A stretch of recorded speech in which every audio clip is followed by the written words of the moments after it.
Welcome to MSP 1337. I'm your host, Chris Johnson, a show dedicated to cybersecurity challenges, solutions, a journey together, not alone.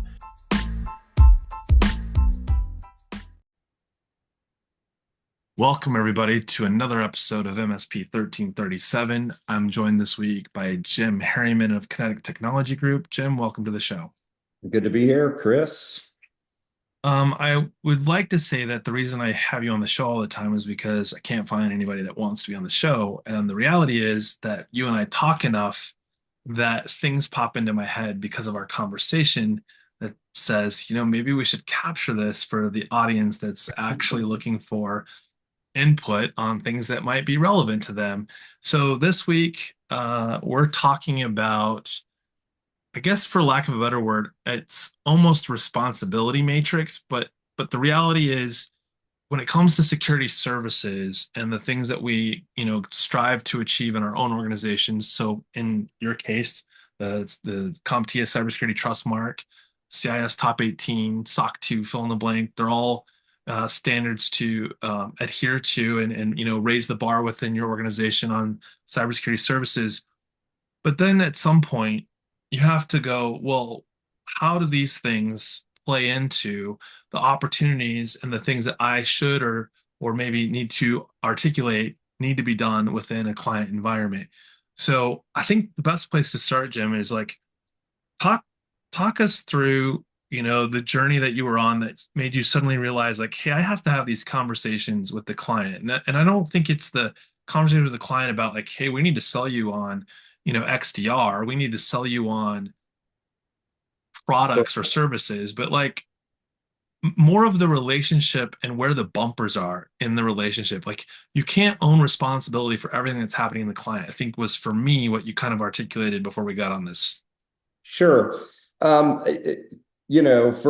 years, Kinetic Technology Group and pretty much every other MSP on the planet has, it's all been about, technology alignment, are they doing these things? And a lot of that tends to come across as a sales pitch or, hey, buy this switch, hey, buy this Yeah. firewall, hey, whatever.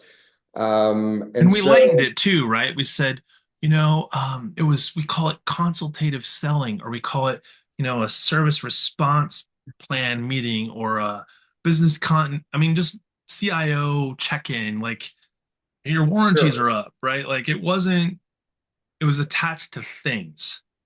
And I'm not disregarding those things No. because they are important, but um, my through our journey, SOC 2 and the trust mark, and who knows what else might be to come in the future for us. But it really, as going through those processes, dealing with auditors, filling out the, you know, most extreme questionnaires you can possibly think of, and really changing the conversation from hey, you need this, hey, you need that, to more of a risk-based conversation and trying to determine how to assess that within our client base in a way that makes sense, but goes along with, from a pricing perspective, from a annual increase perspective, what are we continually adding value with to go along with those things as we progress and mature along the way as well. And so we tried to do a number of things, kind of starting with CIS, and we're still using CIS to assess our clients predominantly, unless they require something else. Sure. We're using CIS. And we tried to get kind of fancy with it because we knew that there were some things out of the box that we were doing that, would cross into IG2 or 3 as opposed to just assessing on IG1. And so we Sure. tried to customize our own um, levels of maturity, if you will. And then once we went through that process a few times, just said, you know what? this is actually more of a pain in the butt than just going through the 153 safeguards Right. and doing every client based on all of them, even if they don't necessarily apply or need to apply to that client at the moment, whether it's, You're at least looking at it. control, Like, does it control, apply? what, 16 about application Yeah, development environment and stuff like that. I mean, that's not going to apply to everybody, but I mean, in our conversations, in conversations with other people in the industry, in conversations with assessors and auditors, that really doesn't just encompass all just app development. It sure. really can be taken down to certain scripting and things that you're doing, and dealing with advertising agencies a lot. I mean, they do a lot of web development and collection of data through websites and all this other kind of Yeah. stuff. And so we think that it's still relevant to a conversation with the client about every control that is in there. So we left it all and So this started. is a loaded question then, because you pick Control 16, so that's in you. But software or application software application security, when you get into it, you brought up that it's not just all about writing code, but I was thinking about what you said, and I'm like, an organization maybe that does build web apps, or they do a lot of web hosting that involves things like WordPress, which would be considered, a web application of sorts. And, that one control, I mean, how many clients does an MSP have on average that's doing some of those things? And they're not asking you for any help, and yet they have a huge control that just satisfying what's in that is no small feat. Have you run into that with clients where it's like, hey, are you guys developing software and following the OWASP standards and making sure you've got the latest libraries from Java? Like, have you run into that? We actually have a couple of times. One that was already going through SOC 2 Type 2 audits. And so that was actually pretty cool because we felt like as non-developers, we're not developers. I've got one guy on staff that can write code and do some things, but we don't actively do anything. But it gave us a little bit of a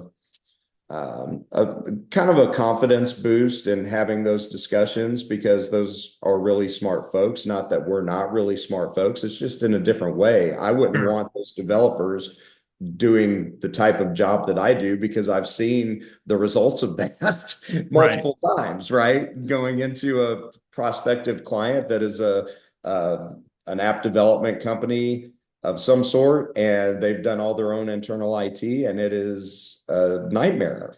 Right. Right. Dev versus So, production, 20 e- years ago, everybody had one and two dev environments, and now you're running into they've got maybe separate dev and production, but the database is the same for both. yeah, exactly. So we have run into it, and we're actually getting ready to participate in a SOC 2 Type 2 audit with one of our clients now that is in that industry and feel like they don't think it applies to them, but it Sure. actually does. So that's a good segue, I think, on, does it apply? And I think the reason why I like to use the does it apply is goes hand in hand with, working through IG1, IG2, IG3, and just kind of the 18 controls in CIS. And I think it's less about does it apply and more about who's going to implement it, right? Because I think the reality is if you had the conversation with a client and you can show some merit to the why it applies to them, they generally aren't going to question that. There's a reason why you're in the room. And in some cases, they may even bring it to you after answering an insurance questionnaire or something along those lines, like, hey, are we doing this? But the pointed question that goes with it is, how do you determine as you're going through this, where does that responsibility or accountability start and stop? Because there are definitely some safeguards they have full responsibility on. And we've talked about this before, like an acceptable use policy is not going to be written by Kinetic Technology Group for each Right. individual client that you have. Exactly.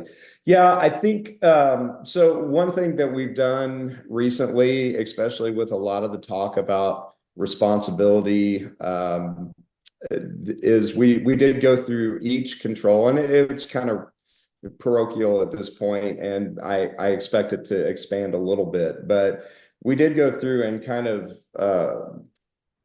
categorize each safeguard by whether we're responsible solely, what Yeah, we feel responsible for collecting this and having this information for our clients, or protecting this by putting these uh, things in safeguards in place. place. Right, exactly. And so we went through and we basically did it in four categories. One is us, one is led by us with the support of the client, Sure, meaning that we need feedback, information, approval, or whatever from them to do this.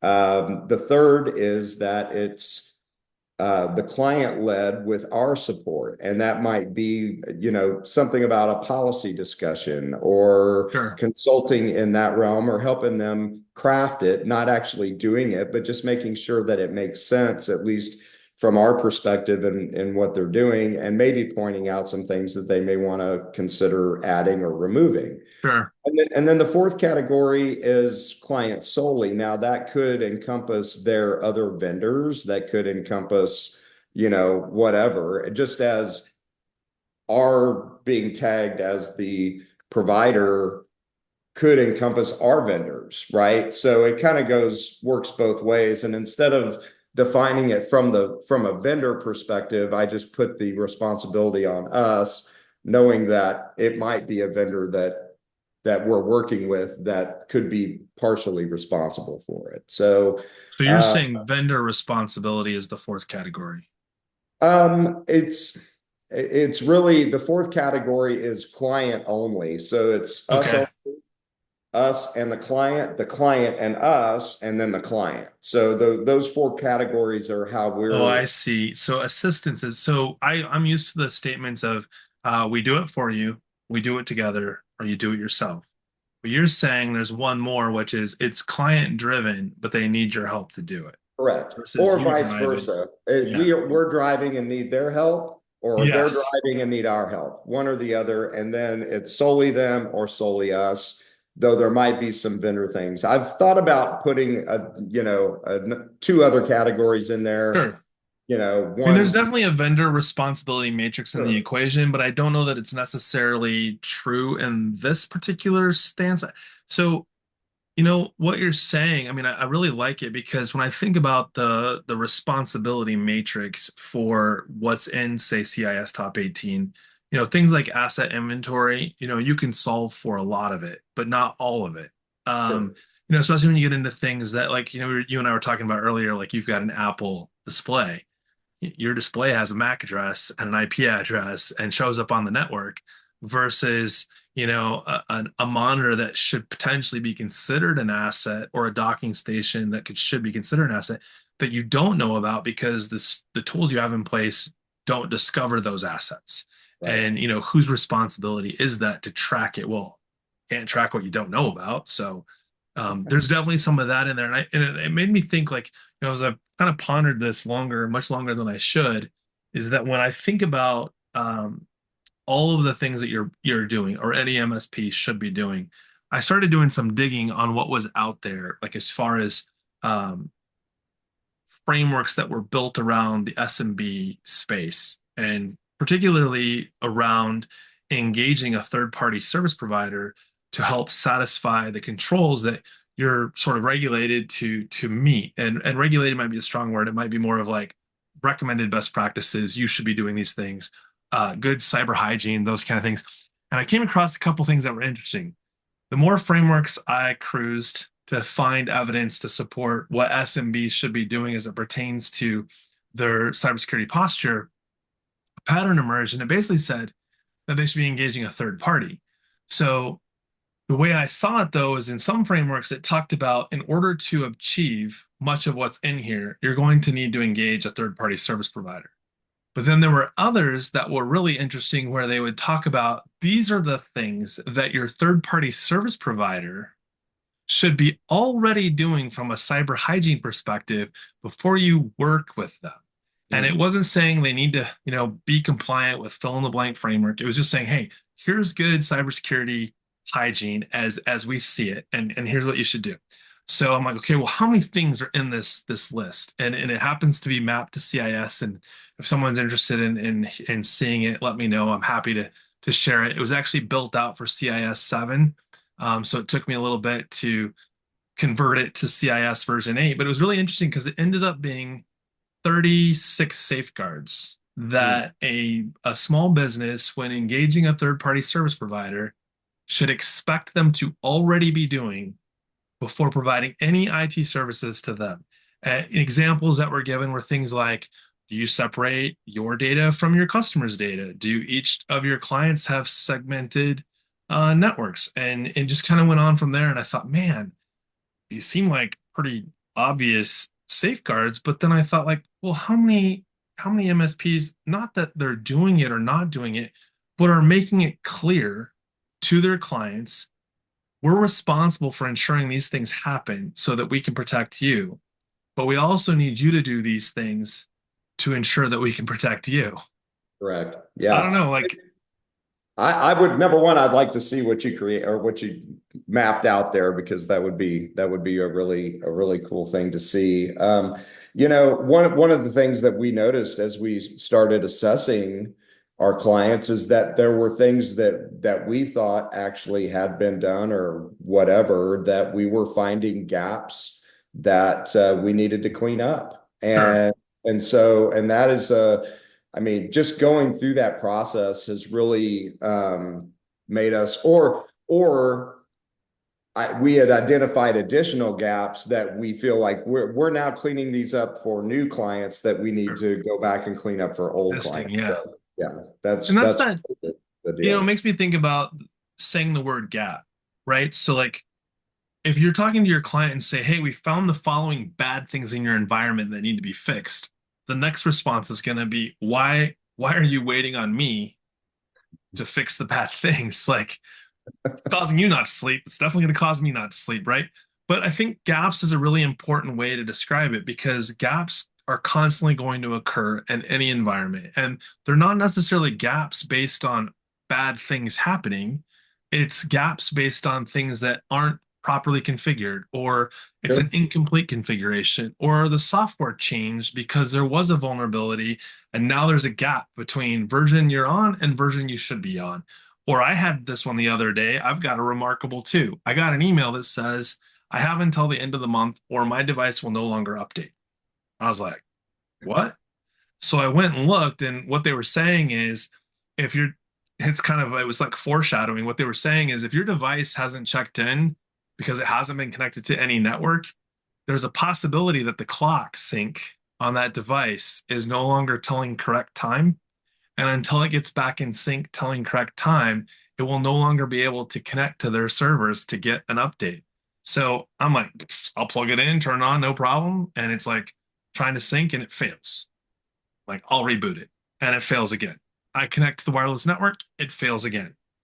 So I go online, follow the troubleshooting steps because obviously I'd waited too long. It says plug it into your computer, wait 5 minutes, and then try again. I was like, sure. Sure enough, and in the details, it said by plugging it into the computer, it establishes clock sync with the computer and then works just fine. And I was like, wow. So it had nothing to do with like bad things happening to my asset, but it took away the ability for good things to continue to Sure. get added to the asset. So live and Absolutely. learn. That's what happens when you put it on the shelf and forget about it. Yeah, no kidding. I mean, there's just and there's so many things like that we encounter just on a daily basis. I mean, we found I can't what was it? Uh, I can't remember what it is now. It doesn't matter. But the fact is identifying those gaps is important. And if there are things that we should have been doing or should retroactively at least go back and do, it's important to do them. And if it at the same time shows us that, okay, well, we need to deploy vulnerability scanning and management here because we haven't done that yet. And that's a value add from our perspective. We don't look at that as a upsell or Right. anything like that. To me, it's actually a checks and balances on our patching routines, right? And Yep. so it helps us really stay on top of that a little bit better than just the typical. I mean, each product out there, strengths and weaknesses. Some of them are strong in patch management. Some of them do patch management, but it's not reporting is terrible or whatever. Right. Yeah. That was So actually one that was called out in the, make sure your IT service provider is doing this. It was like vulnerability scanning and not just patch management, but like a patch management program. Like, oh right. no, we just turned automation on and yeah, it updates. Whenever there's an update available, it'll update. And I think we saw a great example of how automated updates don't necessarily work if your product is no longer licensed. Yeah, there you That was go. the Screen Connect one. If it was a out of band unlicensed Yep. app, it's not going to update and it's just sitting there vulnerable because you're not paying to keep it in good standing or you haven't uninstalled it.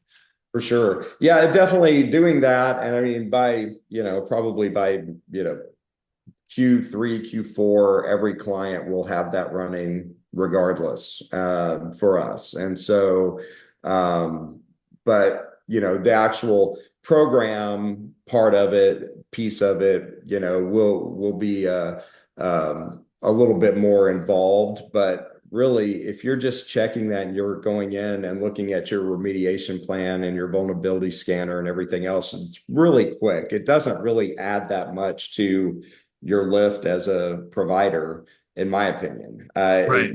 Stuff that it's just catching the things that your automated patch management is not doing. So, And we see examples of this all the time. And I think it's, to your point, yes, most vendors have some sort of patch management cycle, but we also know if anybody's ever had to patch Windows, you could be doing security patches regularly, and then Microsoft makes a change that says if you haven't uploaded to this version of the feature pack, you're no longer going to get any patches. And so, in many cases, especially with older hardware, that feature pack was a manual install. It wouldn't install it in an automated fashion. So, like, if you're not constantly monitoring those things, suddenly you have things not getting security patches anymore. right. Yeah, I mean, so we've done a lot of stuff as it relates to this. We spent a lot of time on both workstation and network configuration management and basically developing on both sides, workstations and networks, what the secure configuration for Kinetic by default is going to look like. And then, if it needs to be more, then we'll change it. But by default, we've defined all of those things moving forward as well. And so, I mean, look, if you've been in this industry a long time and, just throwing a firewall and allowing everything to go, or vice versa, where you deploy a firewall and you deny everything, I mean, either way you go, you have work to do, right? I Right. mean, there are things that are going to have to change for the allow list or the deny list or whichever approach you take in that. Ultimately, I feel like either way is good as long as you're consistent about it. Sure. Obviously, you know auto deny everything is way more secure, but nobody can get anything done. So you gotta Well, I think find it's the interesting though balance. you say that. So like if we were doing, let's just say gonna tackle zero trust. Oftentimes they make the recommendation like you let it listen and then you lock it down. And it's like, who's deciding what it finds as good and what it defines as we should not have this running in the environment? And I left out bad because I think in most cases, if you're establishing zero trust, in theory, bad hasn't happened yet. They just want to be proactively and prevent that which would be considered bad. So in the zero trust model, starting with, right? You deny by default. Now every time something gets not working, there has to be a justification to go with it out of the gate. And I think that's been the challenge we've had all along, even getting dialed in on what we've been talking about this for this whole episode. You know, if you're coming in and you're providing the services and you're saying we're going to do these things for you, that listen mode and of allowing without that responsibility matrix happening and saying, what is it that you're willing to allow? And it doesn't have to be about the bad versus good, just like what's important to your company to be efficient, productive, and Yeah. know that you can sleep well at night from a company is up and running standpoint versus I got three employees that are on Steam all day playing Fortnite or whatever it might be. Like it's not necessarily hurting anything per se, but why Right. is it on the network? Yeah, it's, part of what we're doing now also is really about that. Having those conversations with the clients about approved applications or approved SaaS apps or whatever the case may be. I mean, it's, that until you show them what they don't know, Yeah, they have no clue of there's no what's context, going right? on. Yeah, no context. And so it's really about just raising the bar of our conversations with our clients to educate them, to help them understand the constant change within technology and cybersecurity and how it's just always going to be morphing into something else. And as long as it's like they say, well, how do we get a perfect score? Well, you can't, and unless you're doing NIST 800-171, where a perfect score is expected of you by a certain time, right? You're not going to have a perfect score in most of our assessments Like because once have you get that, no credit versus bad credit, right? Like until you right, establish credit, it's no credit. And as soon as you establish credit, it doesn't start at a perfect score. It already has been dinged because you applied for credit. exactly. Exactly. So, it's really just been a change in conversation.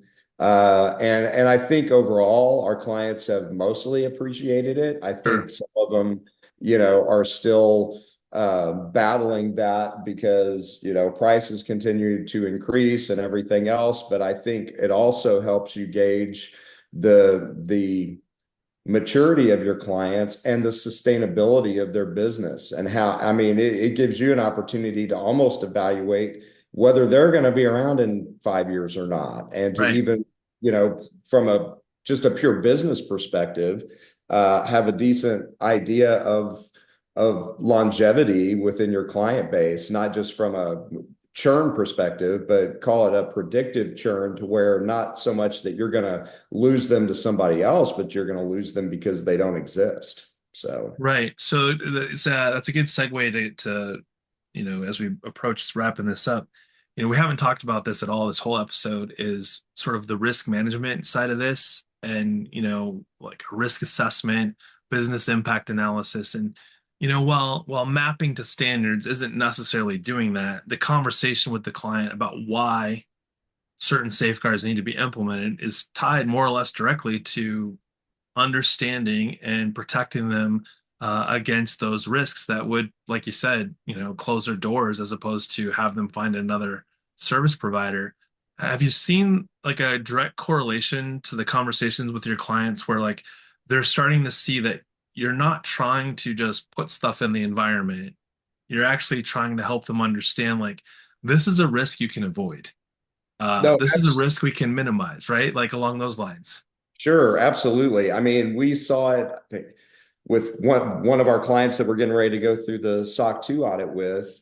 I've actually been talking to them about it for 5 years, probably, because I felt them and a handful of other clients that I just really felt would benefit from it, not just simply by helping them beyond the cyber side of things, but organizationally speaking, to where it could actually give them an edge and a competitive edge Sure. when they're bidding for business. And so, yeah, I gave this client a standing ovation over Zoom last week when they said we're gonna go for this, and I'm like, that's awesome Yeah. that you're gonna do that, and they're excited about it. They know that there are costs involved.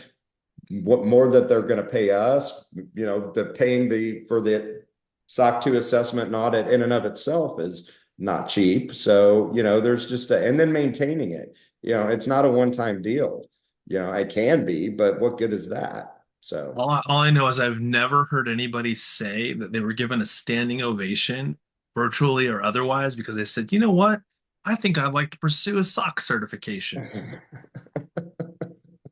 But I think that to hear that they're excited about it, you must have done an amazing job. Well, it took you 5 years, so you struggled somewhere in the equation yeah, of right. convincing them. But it took 5 years. But to hear that they are excited about doing this, I would love to see that, transform our industry because I think at the end of the day, the opportunity to prove how you distinguish and differentiate between yourself and your competitors, and more importantly, yourself and those that need the services to say, hey, I'm not so far away from you as you think, and there's a path to get to where we are and beyond. I think that's a testament to why it doesn't have to be complicated to get started and do some of these things. Sure. I tell you what, if this round goes well, I mean, we've participated in SOC 2 audits before. This will be a little bit different because we'll actually be acting alongside the auditors with the client, not just providing evidence, but this would be more of a full-on engagement. And so if it goes really well, and I'm anticipating that it is, it's something that I'm actually going to be talking to a lot of clients about. Nice. So, that's something that we're excited about. So the ultimately, something that every MSP asks about it, how do we monetize this? How do we do those types of things? And I'll tell you that you can do it. You just have to somewhat and sometimes be creative about how you're going to do it. Sometimes just throwing a product out there at a price isn't certainly not the way. That has its place, but you know, I think if I was thinking about this through I don't want to call it baby steps, but if I was thinking about this through sort of the model that you've undertaken, it started with you obtaining a certification in a framework, sort of establishing a pattern of like knowing what your gaps are, knowing the things that you need to do to remediate those things, and not trying to do it all at once, right? Like you knew that these were some of these things you're going to have to sprinkle out throughout a year or even a 2, 3 year timetable.